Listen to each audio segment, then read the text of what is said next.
on Facebook. Wait till I get some people on here. Wait till I get some people on here. Let me sneak and look. And if y'all have any questions, man, please ask because shit might get a little deep on this one. Your boy, most of y'all know, Rona had your boy down.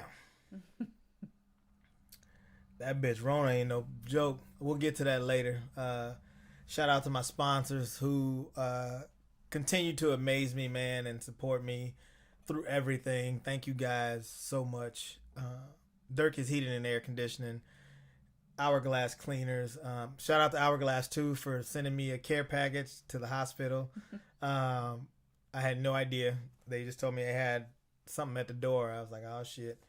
The E-Sig Lounge, Wingnut Tattoo, R&L Repair, K's Midtown Cafe, and Collins Brothers Tour in St. Cloud. Thank y'all for everything, as always, man. So episode 63. My wife is my guest tonight because we have been through quite a bit in the last couple weeks. And I'm gonna start with like the Eddie shows, man. Like it's been a while. I think we haven't done this in 2 weeks, and the Eddie Griffin shows are great. We had a fantastic time, but it was a lot of shit. I had a lot of different emotions leading up into that. You Definitely. know what I mean? I was real busy. We had been promoting the hell out of it in the cities for the last 3-4 weeks. I was down there probably every weekend. And I there were shows I didn't do because I knew I had to do a lot of work to make this happen. It worked out. The gamble paid off, you know. But prior to, I'd say when I went to Michigan on the 11th, right? That Sunday, I did a show and I drove to Michigan, did a show in Michigan. On my way back, my wife tells me that's when the other kid, Deontay Wright got shot. I'm driving. I have no idea. I'm not watching the news or anything. And I'm just like, and this is the week of the show, right? This is the week of the Eddie Griffin show. And it was, they already had the Chauvin trial going on. yeah, that shit was already popping. So to add to it. My boy Glenn, shout out to Glenn. He's like, nigga, you lost some weight while you say I almost died, nigga. That's why I lost some weight. You did. You definitely did lose some pounds. But she so I'm calling her on my drive back and she was just like, hey, just so you know, a kid got shot. And I'm like, what? She's like, yeah, shot and killed. I was like, you gotta be bullshitting. You gotta be bullshitting. And I was like at home? She's like, yeah, Brooklyn Park. I'm up. I think I'm driving 6:30 in the morning. I still don't look at the news or nothing. Then we already had 2 shows sold out at this time. 2 of the 4 sold out at this time. Both early shows were already sold out. 7 o'clock Friday and Saturday, and they had the curfew that night, and so nobody really said nothing too much to me on Monday. And then all of a sudden on Tuesday, everybody's like, man, what's going to happen with the show? Is it still going to happen? If it don't happen, how do we literally started looking into rescheduled dates. Right. Rob hit me up. Shout out to my boy Rob Jenkins and his wife Chris. They drove all the way here from Texas. We had a great time once we knew everything was popping. But what was I saying? So it was already crazy in Minneapolis. Yeah, Minneapolis already crazy up because of the Chauvin trial, and we didn't know if because of this we were even going to be able to do a show. Right. Yeah. And just that pressure, and Rob didn't live here. He lives in Texas, so he was just like, I'm like, bruh. So to see tickets sell, I felt good, but I'm like, man, this shit can change any day. Right. So long story short, it was just sitting on eggshells, man. And you see tickets sell, and it feels good, but at the same time, you're like, are we going to be able to do this? Right. You know. So I never got to enjoy. Leading up to it. Yeah. You know what I'm saying? Like the week of was supposed to be the week where we knew we can kind of celebrate, or there would be a celebration per se. Right. All And the hard work. It was just pins and needles the whole fucking time.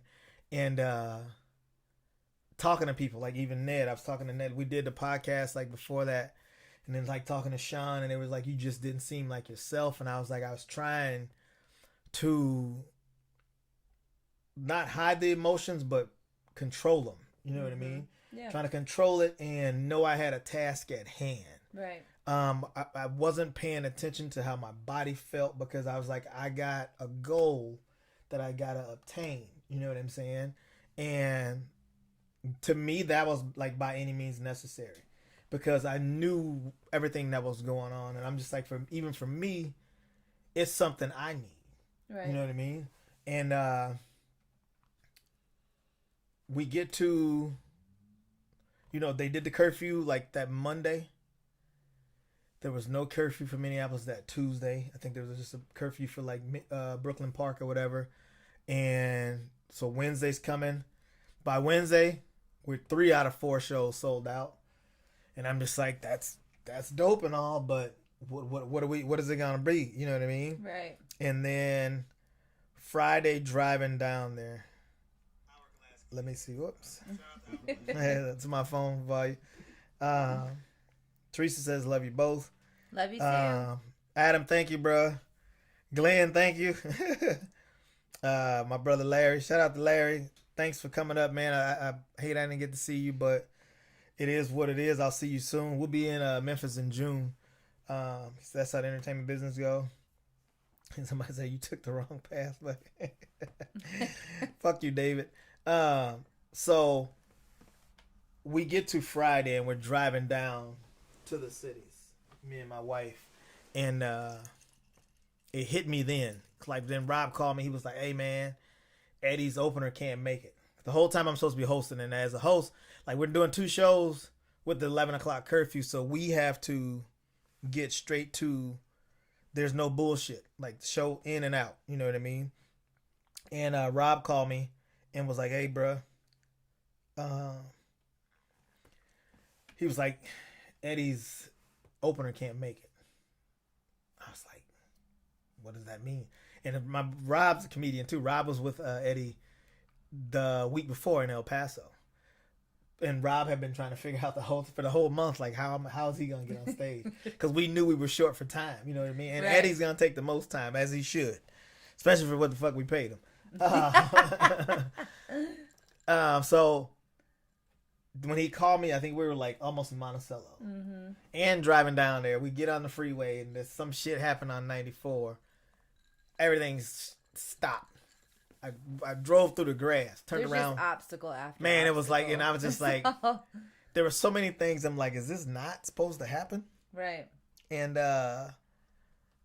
but being a man of faith, I prayed about it, man, and I was like, I feel like when you are about to embark on something, when you're about to embark on something big, the devil is busier than ever.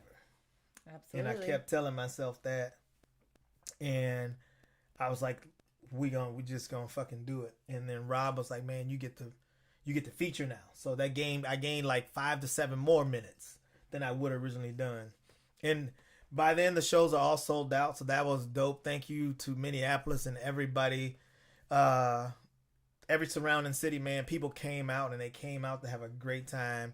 We sold out every show before the doors opened, and that was a great feeling because that was one thing we didn't have to worry about. We didn't have to worry about money at the door, none of that. Like it was just dope, and so many people came. There was a couple shows like every VIP table was like all my friends and family. You know what I mean? I'm so glad that people realized that in the time that we were in, they needed to laugh, and they took advantage of it. They did. It worked out great. They did big time, and it was a beautiful thing. Yeah, it was a really cool thing, and like even Eddie acknowledged. Eddie was like, "I feel like I'm supposed to be here." Right. Yeah, you know he addressed it too. That was like good. To hear him say that. Yeah, I agree. You know what I mean? Somebody said when Milo. Lacey said when Milo gonna get on. Quit fucking with me about Milo all the time, Lacey. Like I put him up. he trust me, he want to be was live. trying to steal the show. He for is sure. live. But so I had friends fly in. You know what I mean? Like it was just once I got down there and we knew what was happening and we were good, man. It's all the. That's when I finally got to release my emotions, and a lot of them came out on stage. It was just fun to do, and it was fun to be in front of that many people during such a. I mean, because it was eerie. I'm gonna be honest. Like we were walking downtown, and every block, people standing there with M16s, man. Yeah. That was some different Tankers shit. on the corner. Man. Everything was boarded up. There were police. There were National Guard, Guard. yeah. It was really insane. Yeah, and it's Something just I've like never seen before. right, and you're just like, oh yeah, we're here to do comedy, Right, you know what I'm right. saying? And just talking to some of the National Guards, and just I was like, man, I'm gonna give y'all a reason to laugh. I was like, we gonna come back. Like whenever I walk past, we cracking jokes. Right. And some of the guys were just so young, they were like babies, just standing out there with fucking gun as big as them. Mm-hmm. You know what I mean? And you can just tell like that nobody want no problems, man.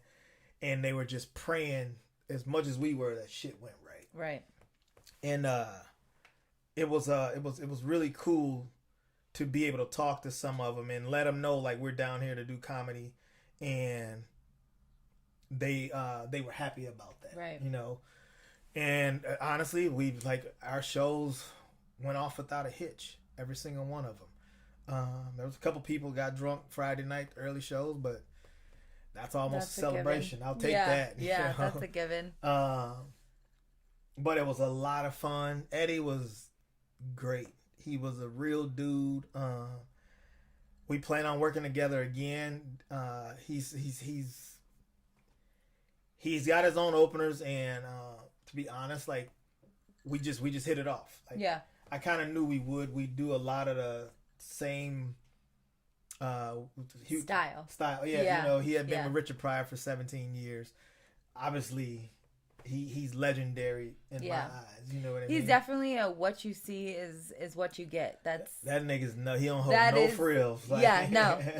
That's and even as an actor, that's really how he is him. In real life. Yeah, he's him 100%. And cool people. And when I first met him, like we went in the green room, and I was like, I said, I'm Adrian, man. And he was just like, yeah, brother. He said, hey, I heard a lot about you. That's always good to hear. Yeah. So as a man, I'm playing it off cool, right? But as a fan and as a comic, I'm like, motherfucking right, you heard a lot about. You know what I'm saying? Hell yeah. And it was just dope, and it was just him and like his manager or whatever. So it wasn't a whole bunch of us. We were just pretty chill, and it went from him showing up at the end of my sets to get ready to get on stage to him watching every set I did. You know what I mean? And nice. Shit, by Saturday night, we had a dance put together before we hit the stage. You know what I'm saying? He was like, "Hey, Rumble young man," because he does this little thing before he gets on stage, and I was getting ready to go up. He was like, shit, Rumble young man, rumble. You know what I mean? He was like, it motivates me to see somebody go out there and put it out there. He was like, you know what you're doing on stage. Yeah. You know what I mean? And that as a person who do what I do, he's one of those people like Chappelle and Donnell, and there's certain people that tell you this is what you're supposed to be doing. Where Very you're just motivating. like, man, I mean, you know what I mean? Like, it's just like, and so for me, I was like, all the shit I went through all week, it was worth it. Yeah. I knew it was worth it after the first show. Yeah. You know what I'm saying? And it just felt good. Like every show, just friends I haven't seen in years. Had friends fly into town, fly into town just for the shows. We all stayed at the same hotel. It was just a dope vibe. I definitely didn't get around everybody. Sorry. There's people I didn't even know were there until I seen pictures from it. Yeah. You know what I mean? Or after selling merch or whatever. And it turned out fantastic. The club made money. We made money. Eddie fucking made a lot of money. But you know what? It was all worth it. Yeah, worth every penny, yeah, man. Absolutely. Worth every penny. Like I can't wait till I know that's the kind of money I can make, and I can put all this shit in my rider, and you got to buy it. Then I just party up out of there. Nobody knows and be about like, the hey, behind the scenes shit. The riders. Woo! Oh my. Travel, fucking like, y'all have no idea. Shout out to my boy Rob again. I'm glad Bitcoin was good to you. I'm so glad Bitcoin was good to you.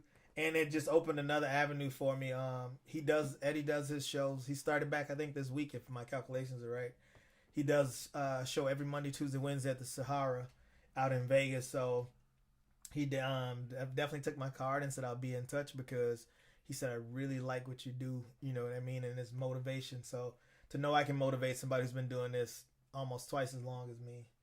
Actually, 36 years I think he's been at it. So it's a good feeling. I'll never take it for granted.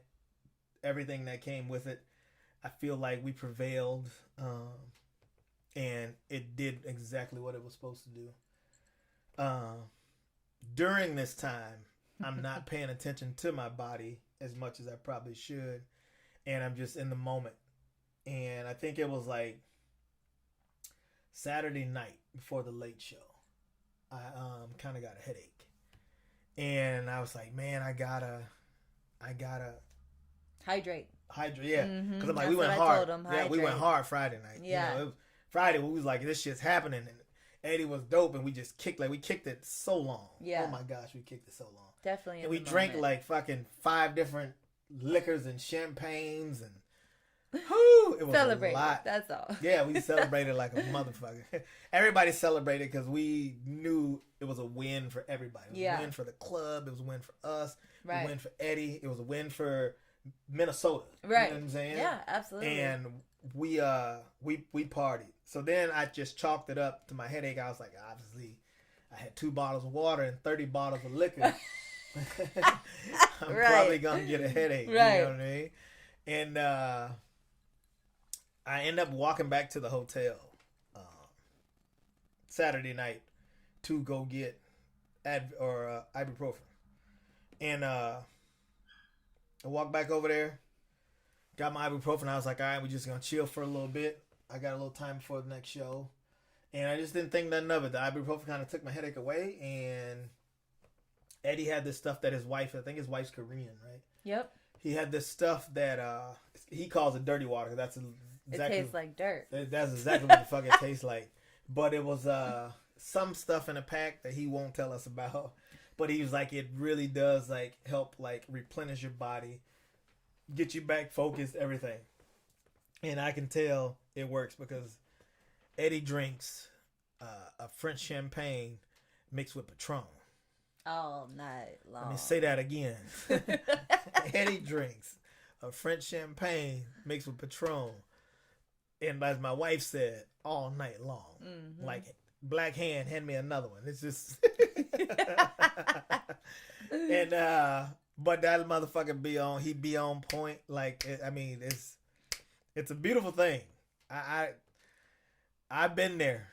But, boy, I tell you what, it's hard. It gets hard. I need some dirty water or something. But, so I just chalked it up to that. I started drinking water and everything, and we didn't kick it nowhere near as hard Saturday night because once we got done with the shows, Saturday night, we hung out for like an hour or so, and then like the staff was just like, hey. We were exhausted. Yeah, I was so happy the staff knocked on the door. It's like, hey, man, y'all got to wrap it up. I was like, please wrap it up. Please, my hotel's fucking 30 feet away. Done. Please wrap it up. It's done. Then we had brunch plans the next morning, you know what I mean? So we went to the Gold Room. Shout out to the Gold Room, too, for allowing us to advertise like fuck. You know what I'm saying? Like, for 3 weeks, they allowed me to come down there for the happy hour. My boy Debonair hosts the happy hour on Friday nights. Shout out to my boy Jermaine, who was doing his happy hour at the Exchange. He promoted for me, too. It was just, it was a dope vibe that everybody was on, man. My boy Kwame took care of me like a king. I owe you, bruh. But we went to the Gold Room for brunch that Sunday morning. And they did the temperature check and everything, and everybody was good. So we sat there and we ate, and then we came home. I came home Sunday afternoon. I sat on the couch and I didn't move. Yeah, you were done. Didn't move. So done. And I was just like, man, it's been a long week. You know what I mean? I'm just exhausted. I'm exhausted. I haven't been eating right. I haven't been drinking the right shit. Like, I'm just exhausted. I wake up Monday morning. My wife's getting ready for work. And I'm freezing, but I'm sweating. She checks my temperature. My temperature is almost 102. I was like, I need you to stay home today. Yeah. Which I don't say ever. Like, when I told her, I was like, I need to go to the emergency room. Like, I haven't been in the hospital since I was 15 with appendicitis. Yeah. You know what I'm saying? She was like, okay. So we went to the emergency room at like 8 o'clock that morning, thinking we'd beaten the crowd and shit. In the emergency room, you'd have thought it was a bar with free liquor. Man. It was busy as shit. So we get in there, and they take the vitals and everything, and we do all the stuff we're supposed to do. And yes, you're right. We do all the things we're supposed to do, and I'm sitting in the waiting room just waiting. And it took us, like 2.5 hours getting back? Yeah, we sat out for quite a while, yeah. Yeah. And I finally get to the back, and then the crazy thing about it, Monday, she could go back with me.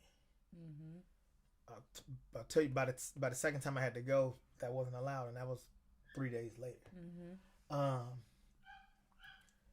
For you, how does it, like, to know I don't get sick a lot? How did it make you feel? Like, because you were getting ready for work. Yeah. You know what I'm saying? Yeah. And I was like, I need you to stay here because I got to go to the emergency room. I mean, obviously it's scary, but I knew that, we were there, and, I kind of had an idea. We're out in the public. We work with people all the time. It's a pandemic. I kind of had an idea that maybe that's what it was, but I wasn't sure. And I know that I've never seen you that sick before, so we definitely needed to get it checked out. Right. Yeah. And it was scary. And then, so we were there. He did get diagnosed with COVID and got sent home. Basically, they don't do too much for you. They tell you got to take ibuprofen or, whatever. Quarantine, obviously, yeah. So I get my stuff for work from home. And then a couple days later, he wakes up. He's laying in bed and is fine, and then sits up and cannot breathe. Like, he literally is like, that was some scary shit. And that was walking from the bed to the bathroom, which is maybe 8-9 steps. Right. You know what I mean? Yeah. Like 8 or 9 steps. And it's weird because I knew, like, that Monday, remember I was a little short, but Monday I could still do it. Like, we parked at the parking lot. I walked to the, right. You know what I'm saying? Right. I walked to the emergency room. But I remember, like, showering and having to take a break before I dried off. Mm-hmm. You know what I mean? And we go from Monday to, yeah, you got it, which we were like, okay. We kind of figured, take it easy, to Wednesday night. I think I woke up to go to the bathroom again. And that's the tricky thing about it. If you're not doing nothing, it doesn't require a whole lot of energy. You know what I mean? You don't know how bad it is until you sit up and try to go somewhere. Yeah. Try to move your body. Oh, my gosh. It hits you like a brick. Whew. Yeah. So going to the bathroom and coming back, I was just like she said, it was, I couldn't even talk. I was just like, it was like that. Mm-hmm. You know what I'm saying? Like, I couldn't get the words out, and in my mind, I'm like, don't fucking panic. Like, you're gonna panic, and like, you're already short-winded. You know what I mean? And I remember saying to myself, I was like, God, I know you didn't bring me through everything you brought me through. Right. And This I is was trying the not to way. even let you know how bad it was because I didn't want you to worry. But when I obviously couldn't breathe, you were Right. like, holy shit, like, Yeah. what am I supposed to do? Right. You know what I'm saying? And I didn't have a asthma pump or anything because I don't have asthma. I had no pre-existing conditions. I'm not diabetic. I don't have high blood pressure. None of that shit.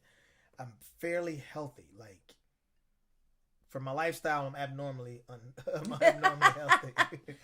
uh, and I told her, I said, run downstairs and get some Halls. I remember we had Halls down there because I meant to take some before I went to bed because I remember one time, long time ago, like I couldn't breathe for something, just for like a short time. I think it was another time I had pneumonia. And I was like, oh, these Halls kind of feel good. Yeah. Because they kind of open. Yeah, the menthol opens up your, you know what I mean? Your airway. And you ran downstairs and you got them. And I was able to go back to sleep the first time. But then I woke up and that morning and the same thing happened. And that's when I looked at you and I was like, we got to go back. Yeah. I said, there's something wrong and I don't like it. I know this isn't normal. Right. And I was like, I don't want to go through that shit again. No, you don't want to mess around with breathing stuff. That's and I scary. tell you, like, don't wanna mess honestly, around. you take for granted. Because the day you're born, you breathe and they're just like, oh yeah, it's a healthy baby. You know what I mean? Like, Right. he's breathing on his own. Right. That's the first sign of like everything's good. And for your whole life, you don't. I've never had asthma, but for most people, your whole life you don't think about it no more. Right. Breathing is You can fucking take a as full normal. breath. Yeah, as normal as possible. Yeah. And to know just because I walked 6 or 7 feet, I couldn't breathe. Right. And like, I mean, 0 to 100. You know what I'm saying? Yeah. Super Scariest thing I ever done in my life, Mm-hmm. by far. And I've done some scary shit, and this scared me more than anything. You literally start to think about, like in that moment, you think about your wife, your kids, your family. You're just like, there's no way Right. this is what it's supposed to be. No. Because I assumed, like, my wife got it months ago. In November. Yeah, Yeah. November. I assumed if I got it, it'd kind of be like that. You know what I'm saying? Like, when she got very it, nobody mild. else got it. Hers was very mild. Hers was like a sinus infection. She's back at her computer working 2-3 days later. I couldn't get out of bed. Before the pneumonia, I couldn't get out of bed for 3 days. Mm-hmm. You know what I mean? And that was the crazy thing about it because we went from Monday to me testing positive to Thursday. Now Monday she could come back there with me and everything. By Thursday she couldn't do that no more. Yeah. And we understood why. As much as it sucked, we understood why.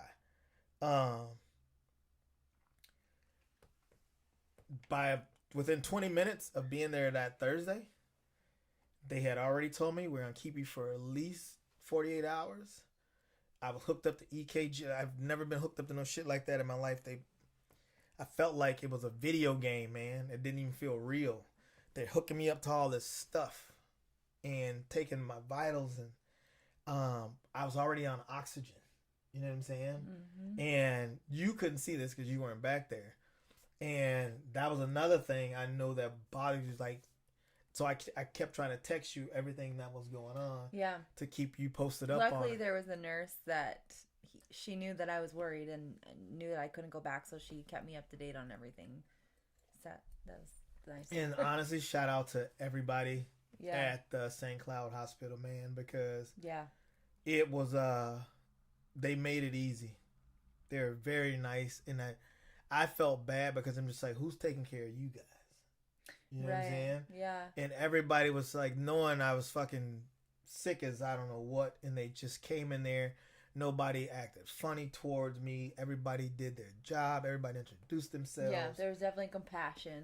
A lot of compassion, Yeah. man. And I have so much compassion for what they do because talking to some of them, some of them have gotten it too, but I'm like, they got families, they got husbands, they got wives, you know what I mean? Like, it was just, and it was just great to see them instilled in good spirits, because talking to another friend of mine who went to a hospital, he was like, it's not that way everywhere. Yeah. He's like, some places right now, some nurses are just so fucking fed up. They're just like, my job is to save your life. Like, there's nothing extra that's going to happen. And I get it. You're human. You know what I'm saying? But for me, I'm St. Cloud Hospital, it was a amazing experience. So thank you to everybody up there that helped take care of me. But so I'm on oxygen. They said we gotta take you up to the room, and then that's when the nurse let you come back and say goodbye. Mm-hmm. And that's another thing too. Like if she could have visited, she could have only visited for 1 hour. So it wouldn't have, like, it's not like she could have came and stayed with me. Yeah. But it was very, very scary for us. And the good thing I had going for me, because I also know a dude that went in, man, like the day after me, younger than me, 36 years old, never walked back out of there. Never walked back out. And I'm going to be honest. I was, like I said, when my wife got it, I was like, oh, if this is the extent of it, I'm cool. That's how it was for most people. But, yeah. I mean, but this new... It's like a Russian roulette, though. You never know. Man, this new strand. Yeah, you said, didn't the doctor say it was the UK? Yeah. Yeah. The UK, it's affecting younger or middle age. Yep. And it affects their breathing, their lungs. Yep. And it's hard. It's hard. I know people that, and that's what the nurses were telling me. They're like, some people walking here and there and here for 3-4 weeks. Mm-hmm. Like, it's nothing. Like, they know they're not going home. Yeah. You know what I'm saying? And thank God I never needed more than 2 liters of oxygen. Sometimes I was able to get down to 1. But it was they had this thing where they can monitor my oxygen the whole time. They want your oxygen to be in the mid to high 90s. Mine would be, I could see where mine was in the mid to high 90s. And then the first day I was there, I go to, just to get up to go to the bathroom, it dropped down to like 82, 83. Mm-hmm. You know what I'm saying? Mm-hmm. And I remember sitting there and just being like, you know what I'm saying? And it was just, you got to think about breathing. Man. Yeah, that's and crazy. You got to remember, and you got to tell yourself, don't panic. Right. You tell yourself, don't panic, because you panic, man. It's another ball game. You don't know how many breaths you got. Right. So you were home for those days. I'm sure people want to know, like, what was your perspective, and what did you feel and think not being able to be there? I mean, scared. Yeah. Obviously, kept the family posted. Yeah. Yep. Everybody would ask how he was doing, so I always have answers for that. You're the only one that could keep me posted, really. But the doctor did call me before he was leaving, and I had questions and stuff that I could ask him, so that was nice. But yeah, it's scary. And obviously I'm working from home, so I still gotta keep doing that. But it was just I don't want to go through that again. Yeah. Yeah. It was a scary experience for sure. It puts things in perspective for you, man. Yeah. I was laying there, and like I couldn't even hold a conversation with anybody, because talking required too much energy. Too much, yeah. Definitely. You know what I mean? Even when we talk, most of the time it'd be the good night call, I love you, I'm good. But everything else was just a text. Mm-hmm. You know what I mean? And I remember my mom calling. My mom called me every day, and she was just like, you don't have to answer. I just want you to know I'm calling to check up on you.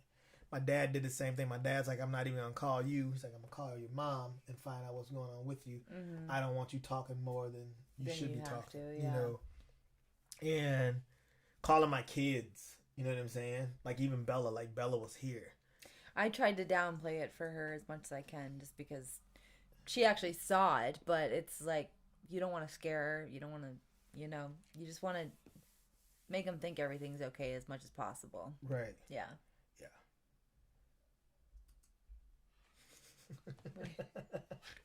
Just texting. You stupid. Bad boys for life, bro. And so, but I can tell, like, when she come in the room to say goodnight. And, like, my daughter's never seen me sitting in the room for 3 or 4 days just not doing nothing. You know what I'm saying? After you were out. Yeah, she's like, that's not my dad. You Right. know what I mean? And I can see it in her face, and I try to do the same thing. I try to play it down, like, don't worry, like, Daddy's going to be okay. You know what I mean? And thank God, 2 days. 2 days I got to, and I remember I went in that Thursday, and then that Friday, like, afternoon, the doctor was like, hey, he said, do you want, like, is your plan to go home today, or does it matter if you go home tomorrow? And I was like, whatever I got to do to not come back, Right. let's do that. Yeah. You know what I'm saying? Yeah. I was like, I'm already here. I don't care if I don't go home today. Yeah. You know what I'm saying? Like, my mind's set on whatever you need to do where I can go home and be comfortable. Because I remember them talking about me bringing oxygen home, and I didn't want to do that. Yeah. I didn't want to do that at all. But I also knew, like, if that's what I needed to do, that's what I was going to do. Right. Of course. But knowing that I only needed 2 liters, and knowing some people need anywhere from 10 to 20 liters, you know what I mean? Wow. Like, I was talking to one of my, and that was another thing. I honestly wasn't even going to post nothing about it when it was just COVID. And when it became pneumonia, I remember texting you, and I was like, man, I gotta say something Yeah. to my friends and family and my fans, because I was like, I've allowed them to be a part of our lives so much all the way up to this point. Yeah. I can't leave them out on this. Right. You know what I'm saying? Plus, as many prayers as you can get. Right. That's- And you yeah, want and that. you agree. Prayer And, warriors. oh my for gosh, sure. man. And it blew me away. I didn't even know the words. I was just started You writing went the viral. post. Yeah. Viral for being sick. Right. I Over started 1,000. I started writing, and obviously I'm on meds and shit, and I didn't even know. So I remember I screenshot it. I was like, screenshot it, send it to your wife, and see if it makes sense. And I did that, and you're just like, nope, that's perfect. And I posted it, man, and there's so many people. Like, there's people that told me, they're like, man, I don't even pray, but I'm praying for you. You know what I mean? They're like, I'm not even spiritual. I don't believe in none of that. Like, but for you, man, I'm on it. And that was like so huge. Yep. You know what I'm saying? Like, and then there was and everybody was so respectable. Like, my phone didn't blow up with phone calls, because people were like, obviously we know you need to rest. Right. You know what I mean? Yep. But the text, the messages on Facebook, the everything, man, just Flowers. yeah, You got flowers. Yeah. Yeah. Thank you for the flowers. Thank you for the care packages, man. Yeah. Everybody was just so. We need you. You know what I'm saying? We need you. Like, we need you to continue to do what you do. So however long it takes for you to get well, Do that. You Yeah. know what I'm saying? Yeah. Like, don't overdo it. And then I found out there were so many people I know that had it. There were so many people I know that was hospitalized that didn't tell people. Yeah. You know what I mean? And there were some of my friends I hadn't talked to in a few years, just like, bruh, like, that, it's real. Yeah. It's real. You know what I'm saying? Like, Yep. and I remember the doctor told me, he was like, man, one thing you got going for you, he's like, you're young, and he's like, he said, you're healthy. He said, your body's only fighting this. He said, so I believe you're gonna make it. I was like, you believe I'm gonna make it? I'm like, fuck, we need better than. I need that for sure. Yeah, please. I'm like, I need better than believe. We gonna make it. I'm like, I got shit to do, bro. Right. Like, Absolutely. it's just, you know what I'm saying? But again, just being a man of faith and understanding how prayer works, and knowing, like, I just come from a praying background. You know what I mean? I remember talking to Sean, and like, Sean, we video chatted one day, and he was like, man, it didn't even seem like you. Yeah. You know what I'm saying? He was like, I felt like, he's like, you're my little brother. He's like, but he said, I go to you for energy. He's like, and to know that energy wasn't there. Yeah. He said that was, and like, even like Ned said, Ned was like, it's probably the first time I've called him in our 11, 12 years of working together where I either didn't get a phone call back or he didn't answer. Right. And like Sean, that's what he said too. He was like, man, I called you 3 times. Mm-hmm. You didn't answer the phone. Because for the longest, I was just like, I don't want everybody, I didn't want everybody to know. And I was dealing with that feeling. Mm-hmm. Because I was like, man, this is supposed to be, again, a celebratory thing. Mm-hmm. Just came off some of the biggest shows I ever did in my life. And 2 days later, I'm in the hospital. You know what I mean? Yeah. But I'm also one of those people that believe everything happens for a reason.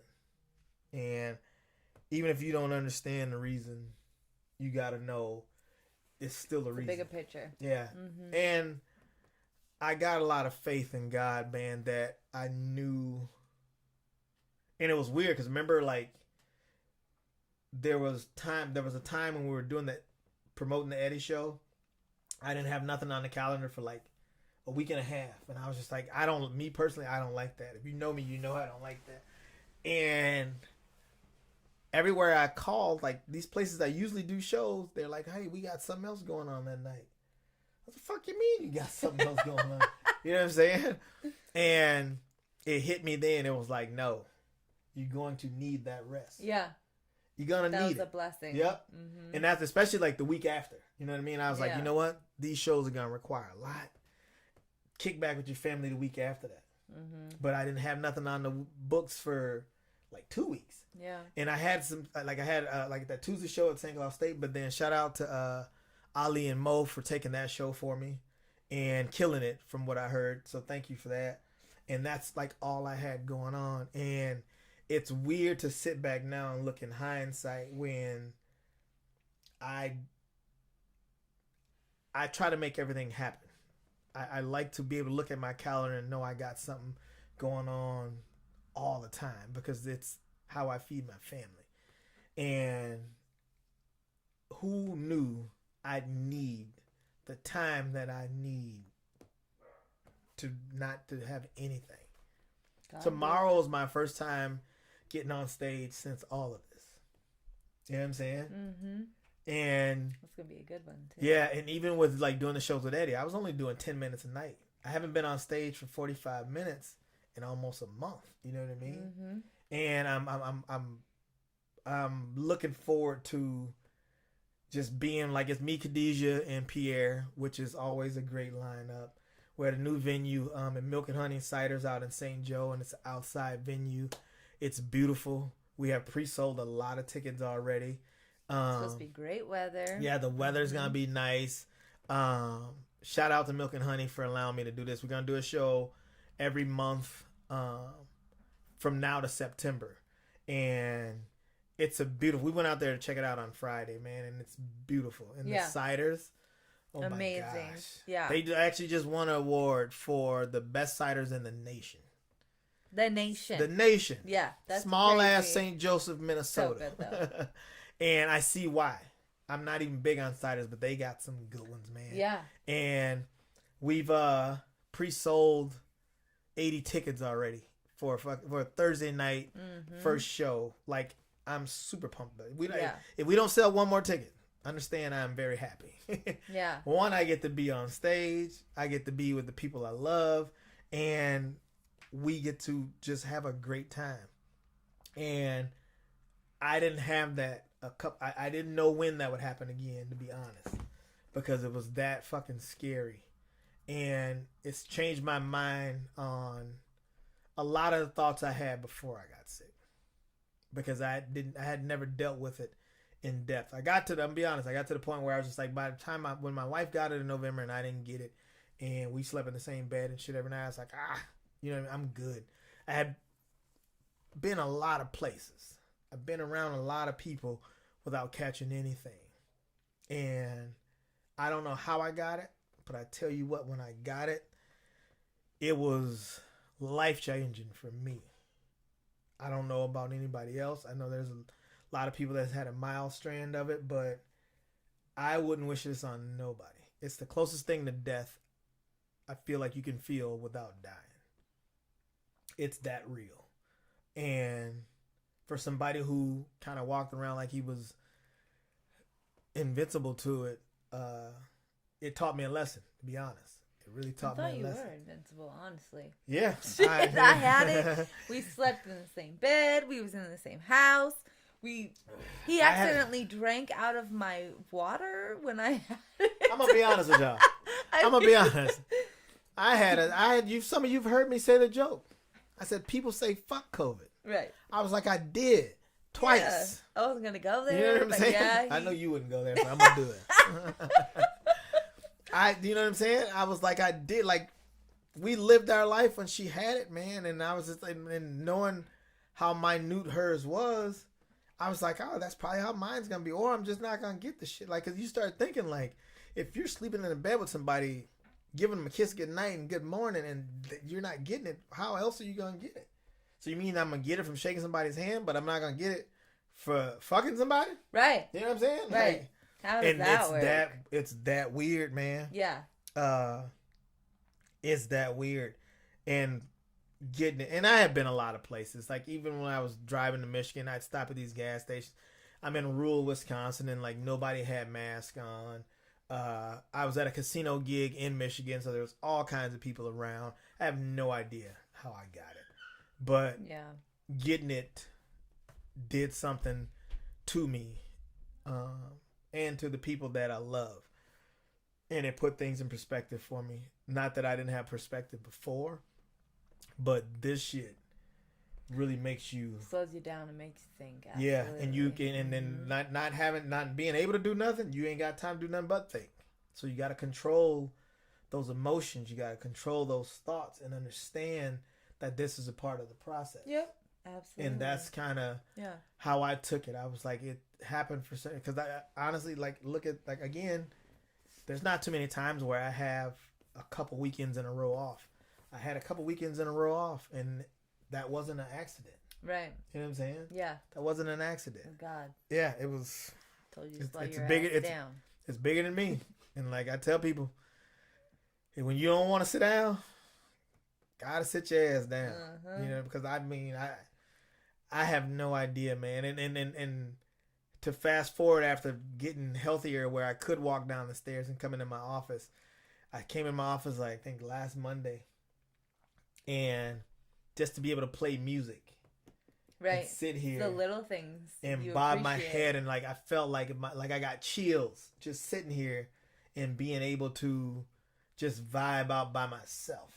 You know what I'm saying? Just like sit down here and like play music, and I was like, man, I hadn't heard music in like a week and a half, which is weird for me. Music is everything. I mean, you know what I mean. I got a music for every mood, especially when I'm down here working. And yeah, it was eye opening. It was a game changer, man. But it worked. I'm not gonna even say I beat it. I survived it. You know what I'm saying? Yep, absolutely. I survived it. Good way to put it. And it's a lot of people didn't. I have so much. I appreciate everybody that reached out. There's people I never would have thought that reached out. There's so many people that hit me up. And people you don't even know are listening or watching or pay any even attention. Now, still there's so many people. There's still people messaging me was like, "Bruh, good to see you out and about." Yep. I was walking out of the post office today, and this dude just, and you know, people give you that smile like, "Hey, we looking forward to seeing you again." Yeah. And that shit just does something to my heart where I'm just like, thank you. Right. You know what I mean? Because there's been a lot of people that didn't get to do that. Yeah. There's been a lot of people that got sick and didn't get a chance to tell their loved ones, I love you, or they got sick. And a lot of people died by themselves because it was COVID and their family couldn't be around them. And you know what I'm saying? Yeah. And that was the last time you saw them. So I'm here just to, I'm not trying to tell you how to feel about it, man. I'm telling you about my story with it, and how it affected me and my family and friends. You know, take what you want from it. I was pretty naive to it before it happened.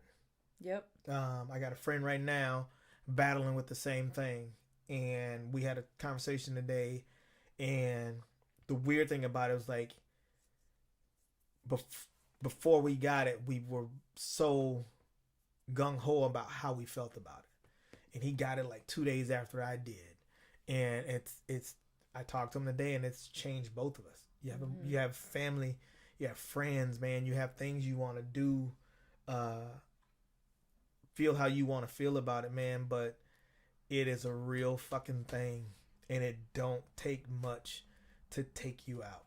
Yeah. I can honestly see how any pre-existing conditions, this thing, I got friends who are in fucking great shape, but they're diabetic, or they have high blood pressure, or they have asthma or some shit. And these guys are basketball players, basketball coaches, and they were in ICU. These are grown, healthy men in ICU.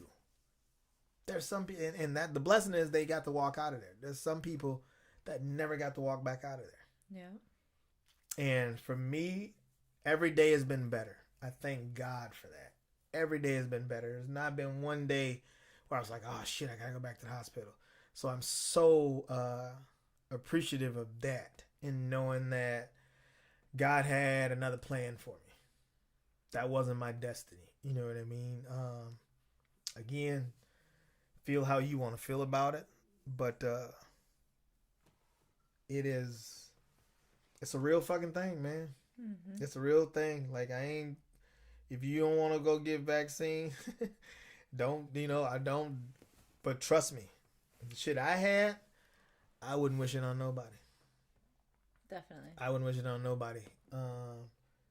We survived it. We're still surviving it. There's a lot still. It's not like it's over. There's still, like, for the lifestyle we lead, we like to travel. I'm around people all the time. You got to do what you got to do to protect yourselves, man. Mm-hmm. If anybody has any questions about any of it, message me or whatever. I'll let you know everything I know as far as how it affected me. Yeah. I know a lot of people had a mild strand. A lot of people ended up in the hospital. I don't know too many people personally that went in the hospital and didn't come back out. But I know a lot of people that's been in the hospital for a very long time. And it sucks. You have a wife, you have kids, you have grandkids. You know what I'm saying? Like, this shit is no joke. I'm 44 years old, man. To literally lay on my bed and be like, God, I know this ain't the end for me. There ain't too many times I've had to say that sentence. Right. You know what I'm saying? Mm-hmm. So, thank y'all so much for listening. This has been... I've definitely wanted to get this out. And I know I talk way more than my wife, like I usually do, but it happened to me. She just was she was superwoman. And I thank you for that. Like, thank you for making it as easy as possible for me to get better. Oh, absolutely. Like, thanks for just fucking like caring to, you've always cared, but like caring to another level. You know what I mean? And just taking care of things. Like, there was not one day where she even cracked it. Because me personally, I probably been like, all right, shit's over, get up. And there wasn't one day she was just like, hey, like, they wouldn't even fucking let me take Milo out to pee. You know what I'm saying? Like, nope, you stay here. I remember telling Bella, because then, like, you got to go back to work. And Bella was like, Daddy says, me and you tomorrow. I was like, yeah. I'm like, maybe I can take Milo out tomorrow. She's like, no. You sit down. And I was just like, and this is my daughter. She usually like, can somebody take, he's your dog, can you take him out? So thank you guys for listening. I hope it was informative to you. It was a rough couple weeks, man, but it was a very blessed couple weeks. You know what I'm saying? Like, it was probably 50-50. Yeah. And I can handle that. There was blessings, and there was prayers, and there was so much shit. There was emotions, man. I've been through every emotion I possibly could have in the last couple weeks, on top of everything going on in the fucking world. You know what I'm saying? Like, this was just my world in a nutshell. I couldn't even pay attention to the world itself, you Right. know. So I had a cousin die during this. The trial was going on doing this. Like, it was just, you know what I'm saying? I didn't get to see my mom during this. It was just so much shit. But God don't put you through nothing you can't handle, man. And I honestly believe So that. true. So again, thank you, honey, for being dope. Thank you to my brother Ned, who's sitting in the back, for checking up him and his wife, man. Everybody that reached out, it was a beautiful thing. It lets me know, like, because you can tell yourself, you're like, I know people like me, or I know I'm loved, I know I'm blessed.